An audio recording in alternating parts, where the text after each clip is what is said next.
रामायण में वर्णित ये 19 नगर आज भी मौजूद है। नंबर 1, अयोध्या, उत्तर प्रदेश, भगवान राम की जन्मभूमि। उत्तर प्रदेश का अयोध्या, जहां भगवान राम ने जन्म लिया था। अयोध्या शहर सरयू नदी के तट पर स्थित है। प्राचीन काल में ये कौशल साम्राज्य की राजधानी हुआ करता था। उस समय यहाँ के राजा दशरथ थे, जो कि प्रभु श्री राम के पिता थे। आज भी अयोध्या में महाराज दशरथ के महलों के अवशेष देखने को मिलते हैं। इसके अलावा आप यहाँ हनुमानगढ़ी, कनक महल, सीता जी की रसोई, नागेश्वरनाथ मंदिर, रामकोट, दशरथ महल और सरयू नदी घाट देख सकते हैं। नंबर 2, जनकपुर, नेपाल, माता सीता का जन्मस्थान और विवाह स्थान। जनकपुर माता सीता का जन्मस्थान माना जाता है। कहते हैं यहाँ के राजा जनक की कोई संतान नहीं थी। माता सीता उन्हें धरती माँ के आशीर्वाद से मिली थी। उन्होंने बड़े ही प्यार से उनका पालन पोषण किया। राजा जनक ने अपनी पुत्री देवी सीता का स्वयंवर जनकपुर में ही किया, जहाँ माता सीता का विवाह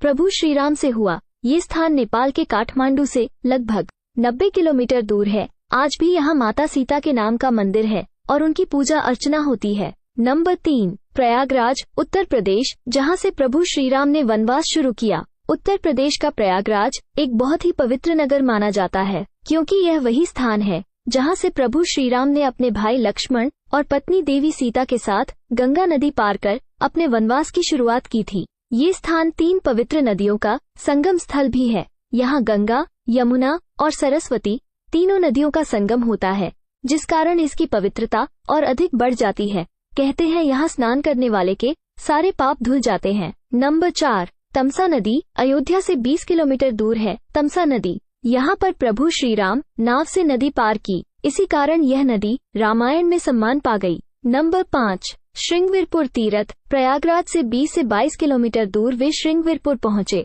जो निषादराज गुही का राज्य था। यहीं पर गंगा के तट पर प्रभु श्री राम ने केवट से गंगा पार कराने को कहा था। श्रृंगवीरपुर को वर्तमान में सिंगरौर कहा जाता है।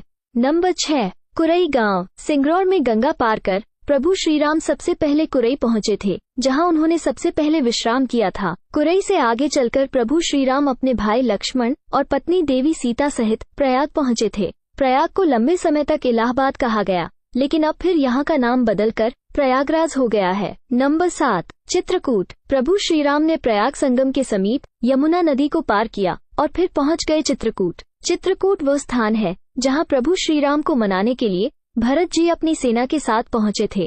राजा दशरथ का देहांत भी प्रभु श्री राम वियोग में उसी समय हुआ जब प्रभु श्री राम चित्रकूट में थे। भरत यहाँ से प्रभु श्री राम की चरण पादुका ले जाते हैं और राज सिंहासन पर उनकी चरण पादुका रखकर राज्य करते हैं। नंबर 8, सतना, चित्रकूट के पास ही सतना मध्य प्रदेश में स्थित अत्रि ऋषि का आश्रम था। हालांकि अनुसुईया पति ऋषि अत्रि चित्रकूट के तपोवन में रहा करते थे, लेकिन सतना में रामवन नामक स्थान पर भी प्रभु श्री राम रुके थे, जहां ऋषि अत्रि का एक और आश्रम था।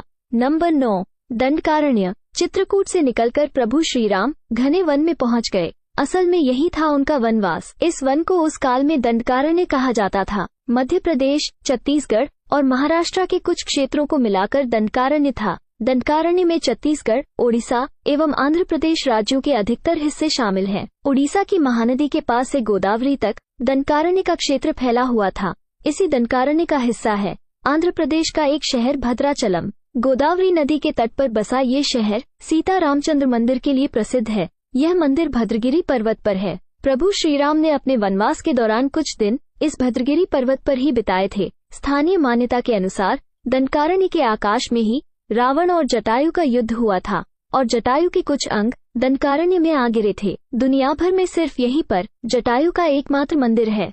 नंबर 10, पंचवटी, नासिक, दंडकारण्य में ऋषि मुनियों के आश्रमों में रहने के बाद प्रभु श्री राम अगस्त्य ऋषि के आश्रम गए। यह आश्रम नासिक के पंचवटी क्षेत्र में है, जो गोदावरी नदी के किनारे बसा है।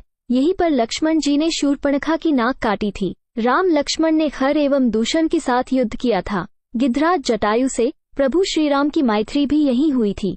वाल्मीकि रामायण अरण्यकांड में पंचवटी का मनोहर वर्णन मिलता है। नंबर 11, सर्वतीर्थ, नासिक क्षेत्र में शूर्पणखा, मारीच और खर एवं दूषण के वध के बाद ही रावण ने माता सीता का हरण किया और जटायु का भी वध किया था, जिसकी स्मृति नासिक से 56 किलोमीटर दूर ताकेट गांव में सर्वतीर्थ नामक स्थान पर आज भी संरक्षित है। जटायु की मृत्यु सर्वतीर्थ नाम के स्थान पर हुई, जो नासिक जिले के इगतपुरी तहसील के ताकेट गांव में मौजूद है।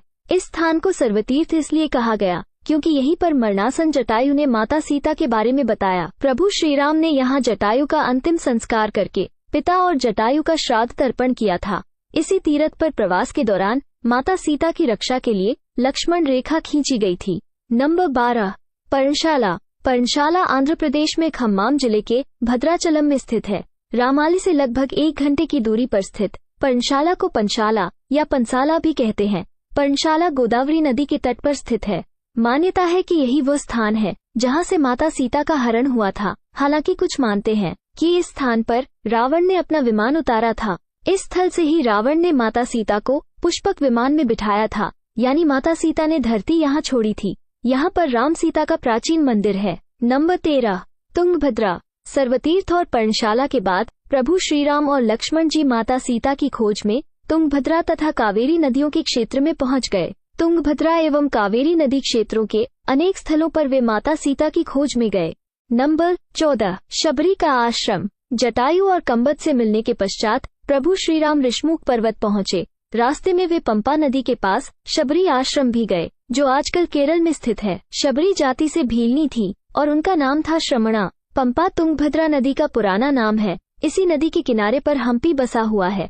पौराणिक ग्रंथ रामायण में हम्पी का उल्लेख वानर राज्य किष्किंधा की राजधानी के तौर पर किया गया है। केरल का प्रसिद्ध सबरिमले मंदिर तीर्थ इसी नदी के तट पर स्थित है। नंबर 15, ऋषमुख पर्वत। मलय पर्वत और चंदन वनों को पार करते हुए प्रभु श्रीराम ऋषमुख पर्वत की ओर बढ़े।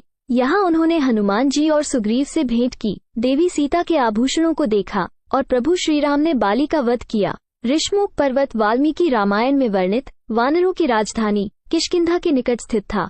ऋषमुख पर्वत तथा किष्किंधा नगर कर्नाटक के हम्पी जिला बेल्लारी में स्थित है। पास की पहाड़ी को मतंग पर्वत माना जाता है। इसी पर्वत पर मतंग ऋषि का आश्रम था, जो हनुमान जी के गुरु थे। नंबर 16, कोडिकरई। हनुमान जी और सुग्रीव से मिलने के बाद प्रभु श्रीराम ने वानर सेना का गठन किया और लंका की ओर चल पड़े। तमिलनाडु की एक लंबी तटरेखा है जो लगभग 1000 किलोमीटर तक विस्तारित है। कोडिकरई समुद्र तट वेलांकनी के दक्षिण में स्थित है, जो पूर्व में बंगाल की खाड़ी और दक्षिण में पाल्क स्ट्रेट से घिरा हुआ है। यहाँ प्रभु श्रीराम की सेना ने पड़ाव डाला और प्रभु श्रीराम ने अपनी सेना को कोडिकरई में एकत्रित कर विचार विमर्श किया। लेकिन प्रभु श्रीराम की सेना ने उस स्थान के सर्वेक्षण के बाद जाना कि यहाँ से समुद्र को पार नहीं किया जा सकता और ये स्थान पुल बनाने के लिए उचित भी नहीं है। तब प्रभु श्रीराम की सेना ने रामेश्वरम की ओर कूच किया। नंबर 17, रामेश्वरम। रामेश्वरम समुद्र तट एक शांत समुद्र तट है और यहाँ का छिछला पानी तैरने और सन बेदिंग के लिए आदर्श है। रामेश्वरम प्रसिद्ध हिंदू तीर्थ केंद्र है। महाकाव्य रामायण के अनुसार प्रभु श्रीराम ने लंका पर चढ़ाई करने के पहले यहाँ भगवान शिव की पूजा की थी। रामेश्वरम का शिवलिंग प्रभु श्रीराम द्वारा स्थापित शिवलिंग है। नंबर 18, धनुषकोडी। 3 दिन की खोजबीन के बाद प्रभु श्रीराम ने रामेश्वरम के आगे समुद्र में वो स्थान ढूंढ निकाला जहां से आसानी से श्रीलंका पहुंचा जा सकता हो। उन्होंने नल और नील की मदद से उक्त स्थान से लंका तक का पुनर्निर्माण करने का फैसला लिया। धनुषकोडी भारत के तमिलनाडु राज्य के पूर्वी तट पर रामेश्वरम द्वीप के दक्षिणी किनारे पर स्थित एक गांव है। धनुषकोडी पंबन के दक्षिण पूर्व में स्थित है। धनुषकोडी श्रीलंका में तलेमन्नार से करीब 18 मील पश्चिम में है। इसका नाम धनुषकोडी इसलिए है कि यहाँ से श्रीलंका तक वानर सेना के माध्यम से नल और नील ने जो पुल राम सेतु बनाया था, उसका आकार मार्ग धनुष के समान ही है। इन पूरे इलाकों को मन्नार समुद्री क्षेत्र के अंतर्गत माना जाता है। धनुषकोडी ही भारत और श्रीलंका के बीच एकमात्र स्थलीय सीमा है जहां समुद्र की गहराई इतना है जिसमें कहीं कहीं भूमि नजर आती है। नंबर 19, नुवारा एलिया पर्वत श्रृंखला। वाल्मीकि रामायण के अनुसार श्रीलंका के मध्य में रावण का महल था। नुवारा एलिया पहाड़ियों से लगभग 90 किलोमीटर दूर बांद्रवला की तरफ मध्य लंका की ऊंची पहाड़ियों के बीचों बीच सुरंगों तथा गुफाओं के भंवरजाल मिलते हैं। यहाँ ऐसे कई पुरातात्विक अवशेष मिलते हैं जिनकी कार्बन डेटिंग से इनका काल निकाला गया है। श्रीलंका में नुवारा एलिया पहाड़ियों के आसपास स्थित रावण फॉल, रावण गुफाएं, अशोक वाटिका, खंडहर हो चुके विभीषण के महल आदि की पुरातात्विक जांच से इनके रामायण काल के होने की पुष्टि होती है। वीडियो अच्छी लगी हो तो लाइक, शेयर और ऐसे ही वीडियो को देखने के लिए हमारे चैनल को सब्सक्राइब जरूर करें। धन्यवाद।